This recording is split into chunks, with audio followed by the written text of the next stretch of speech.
नमस्कार प्रिय विद्यार्थियों, योगा ज्योतिष हब यूट्यूब चैनल में आप सबका हार्दिक अभिनंदन है। यूजीसी योगा नेट की ये तीसरा यूनिट और त्रिशिखी ब्राह्मणोपनिषद के बारे में आज इस वीडियो में समझेंगे और जानेंगे और पूर्णतया पाठ्यक्रम से संबंधित विषय पर चर्चा रहेगी। त्रिशिखी ब्राह्मणोपनिषद का जो विषय है वो आप ध्यान से देखिए, क्या क्या इसमें बिंदु है। पहला तो इसके अंदर अष्टांग योग के बारे में चर्चा मिलती है। योग दर्शन के बाद अष्टांग योग का वर्णन त्रिशिखी ब्राह्मणोपनिषद में मिलता है, ये भी ध्यान रखिए। कर्म योग के बारे में, ज्ञान योग के बारे में वर्णन मिलता है। ये तीन विषय इसमें पाठ्यक्रम में है। अष्टांग योग, कर्म योग, ज्ञान योग का वर्णन एक एक करके सभी विषयों को हम पढ़ने वाले हैं। सबसे पहले त्रिशिखी ब्राह्मणोपनिषद का एक सामान्य सा परिचय। ये शुक्ल यजुर्वेद से संबंधित है। सभी उपनिषदों का किन किन वेदों से संबंध है ये एक बार आप समझ लीजिए, और एक प्लेलिस्ट में देखेंगे, एक वीडियो भी पुराना रखा है, बनाया हुआ है। और इस उपनिषद को दो भागों में बांटा गया है। पहला ब्राह्मण भाग है जिसमें 9 गद्य हैं, और दूसरा है मंत्र भाग, 165 उसमें श्लोक है। गद्य और पद्य दो तरह से इसमें वर्णन हमें मिलता है, ये भी ध्यान रखिए, दो भाग है इसके। और फिर आता है ब्रह्म की प्राप्ति के लिए अष्टांग योग, यानी अष्टांग योग का जो मुख्य उद्देश्य है वह ब्रह्म की प्राप्ति के लिए बताया गया है, और योग का मार्ग सर्वश्रेष्ठ इसमें बताया गया है। त्रिशिखी नामक एक ब्राह्मण है और भगवान आदित्य के बीच आत्मा और ब्रह्म विषयक प्रश्नोत्तर से इसका प्रारंभ होता है। ध्यान दीजिए, त्रिशिखी नाम से एक ब्राह्मण है और भगवान आदित्य, इन दोनों के बीच में आपसी परस्पर संवाद है, और किस विषय को लेकर के, आत्मा और ब्रह्म विषय को लेकर के आपस में प्रश्नोत्तर का प्रारंभ होता है। और फिर बात करते हैं, पहला त्रिशिखी ब्राह्मण ने आदित्य यानी सूर्य भगवान से एक प्रश्न पूछे, यानी ये शरीर क्या है। प्रश्न क्या है पूछा, ये शरीर जो हमारा है ये क्या है, प्राण क्या है, जगत का कारण क्या है, और आत्मा क्या है। ये सबसे गंभीर प्रश्न है, इन सब का इन्होंने चर्चा किया, चारों प्रश्न पूछे, और फिर आदित्य भगवान उनको उत्तर देते हैं, कहने लगे, हे ब्राह्मण, ये सब शिव ही है, शिव ही है। ध्यान दीजिए, ब्रह्म से अव्यक्त, जिसको व्यक्त नहीं किया जा सकता, और अव्यक्त से महत तत्व की उत्पत्ति हुई, महत से अहंकार, अहंकार से पंच तन मात्राएं, पंच तन मात्राओं से पंच महाभूत, और पंच महाभूतों से ये संपूर्ण विश्व का निर्माण हुआ है।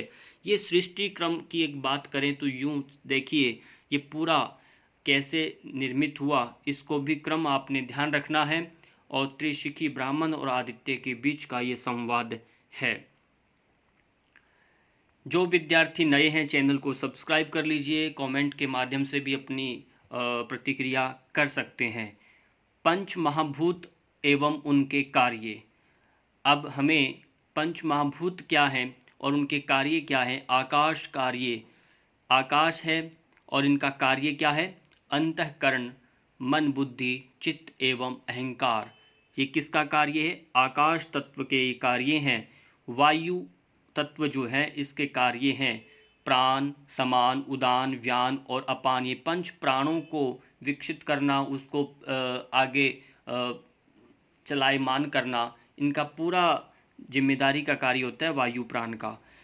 और अग्नि तत्व जो है इसका कार्य है श्रोत्र, यानी आपके कान, त्वचा, चमड़ी, आपकी आँख, जीवा और नासिका, यानी ये सारे के सारे पंच या आपकी ज्ञानेंद्रियां हैं, इनका संबंध अग्नि तत्व से है, यह आप विशेष ध्यान रखिएगा।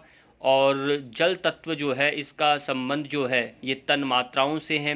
शब्द, स्पर्श, रूप, रस, गंध, ये पंच तन मात्राएं जो हैं इनका संबंध जल तत्व से है। अंतिम है पृथ्वी तत्व, और इसका कार्य है वाणी, हाथ, पैर, गुदा, लिंग, यानी पंच कर्मेंद्रियों का संबंध कहाँ बताया, पृथ्वी तत्व के साथ इनका संबंध बताया गया।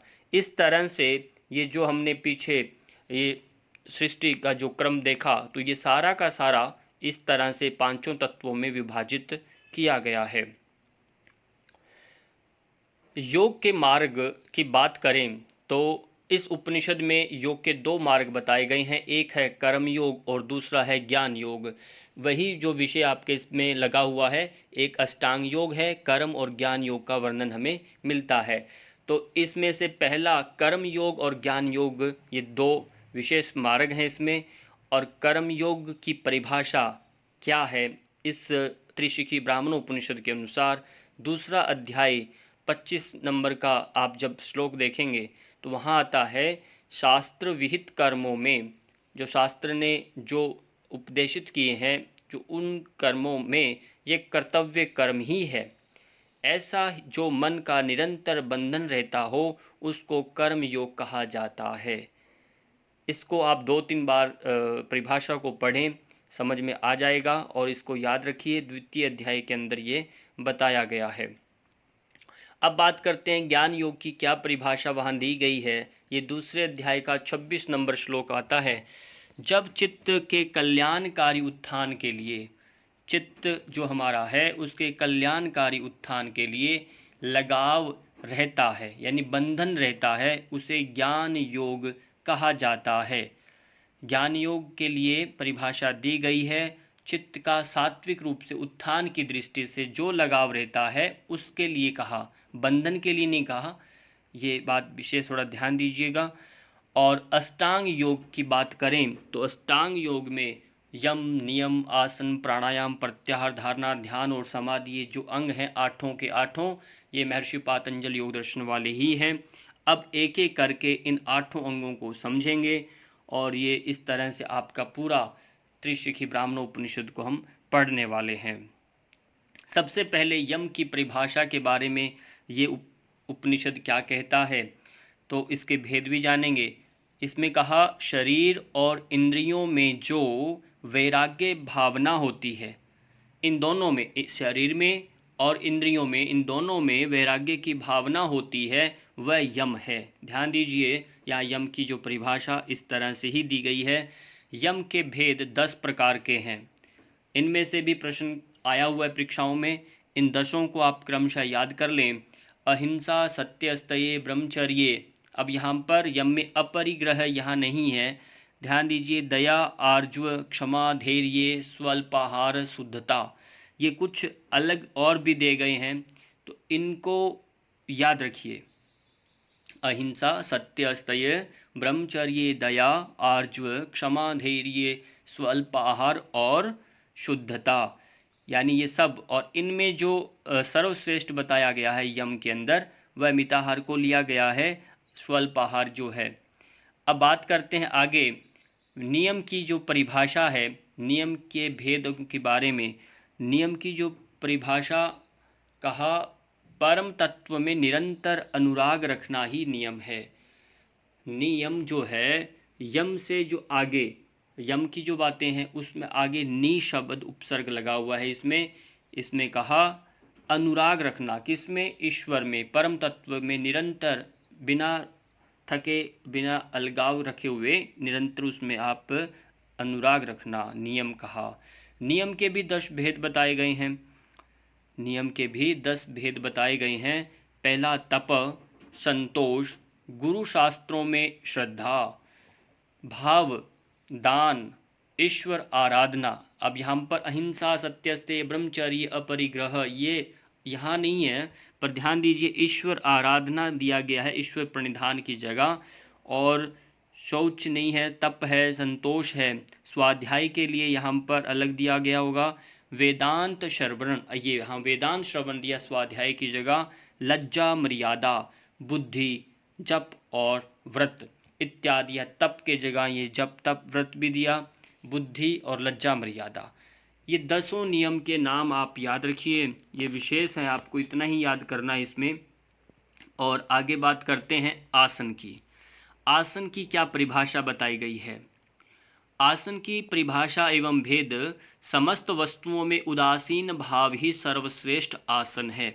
देखिए क्या बात कही गई है, जितनी भी वस्तुएं हैं उनमें उदासीन यानी उपेक्षा भाव ही सर्वश्रेष्ठ आसन है।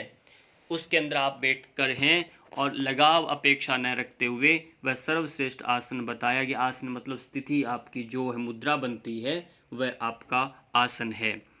आसन के भेद यहाँ पर 17 बताए गए हैं। उन 17 के नाम इस तरह से हैं। द्वितीय अध्याय 36 और 52 नंबर के श्लोकों के बीच में इसकी चर्चा भी दी गई है। इन आसनों के बारे में तरीका बताया गया है, कैसे करना है, विधि वगैरह सब है, पर आपको यहाँ केवल नाम बताए जा रहे हैं और अधिकांशतः सारे आसन आपको विधि सहित आते भी हैं। फिर भी आप अपने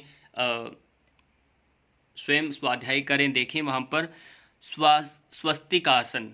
आसन के भेद में 17 में पहला स्वस्तिक आसन, गोमुखासन, वीरासन है, योगासन, पद्मासन, बद पद्मासन, कुकुटासन, उतान कुर्मासन, धनुरासन, सिंह रूपकासन लिखा है, भद्रासन, मुक्तकासन और मयूरासन, मत्स्य पीठकासन, सिद्धासन, पश्चिमोत्तानासन और सुखासन। इस तरह से ये 17 तरह के आसनों का वर्णन हमें त्रिशिखी ब्राह्मणों उपनिषद में मिलता है। ये भी आप याद रखिएगा। और फिर इसके लाभ एक साथ ही बता दिए गए हैं। क्या क्या लाभ हैं? जिस मनुष्य ने आसन सिद्ध कर लिया, जिन्होंने भी, उसने तीनों जगत को जीत लिया है, ऐसा समझना चाहिए। आसनों में बड़ी ताकत है। आप में समत्वम योग उच्यते का नाम सुना है। आसनेन भवे दृढ़म है, आसन से दृढ़ता आती है। ततो द्वंद्व सहनम, द्वंद्व सहन करने की शक्ति आती है। यानी हर तरह से व्यक्ति अपने आप को जीत लेता है। तो सभी तीनों लोगों की बात कह दी यहाँ पर, तो ये बात को समझिए। अब चौथा आता है प्राणायाम की परिभाषा एवं भेद। प्राणायाम के लिए परिभाषा क्या दी गई है कि इस जगत के मिथ्या स्वरूप को भली भांति जान लेना ही प्राणायाम है। यानी देखिए, पूरक यानी जीवन, यानी श्वास लेना क्या है? जीवन है। रेचक श्वास छोड़ना आपका मृत्यु है।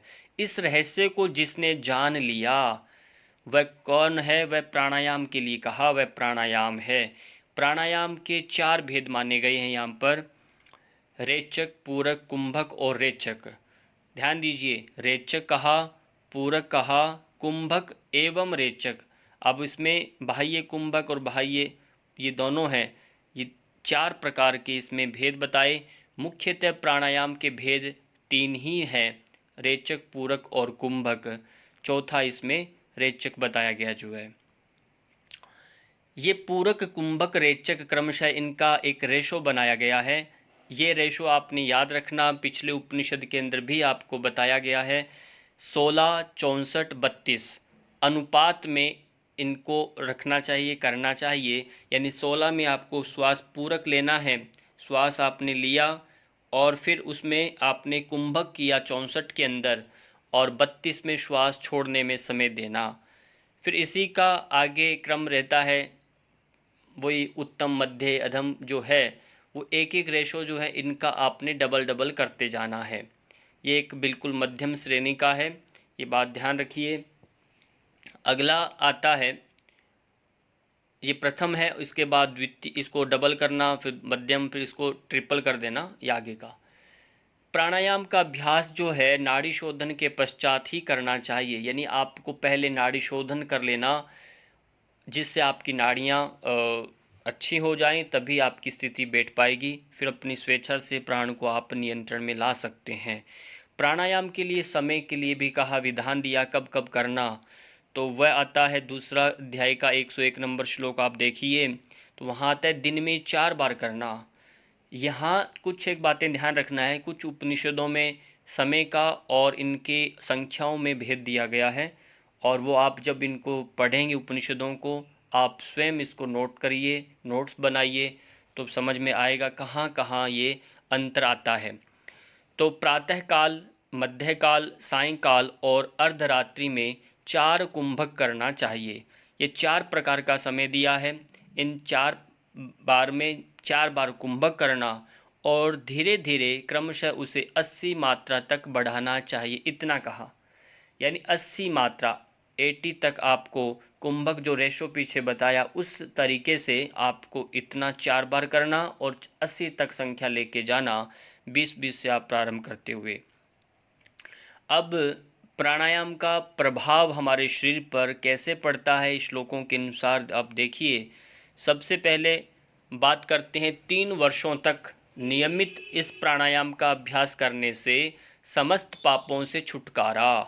3 वर्षों तक आपको नियमित करना है और यदि आप चाहें तो हर तरह से पाप यानी कोई भी शरीर का अनुवांशिक दोष भी क्यों ना हो वह उसे आप पूर्णतया निष्फली और निरर्थक कर सकते हैं, शरीर से हटा सकते हैं। योग सिद्धि होती है इसका अभ्यास से, जितेंद्रिय आप बनते हैं, अल्पाहारी हो जाते हैं, तेजस्वी और बलवान होने लगते हैं। ये सारा का सारा प्राणायाम के प्रभाव में आते हैं। और ये प्राणायाम के जो प्रभाव जो दिए हैं उन्हीं को याद रखिए।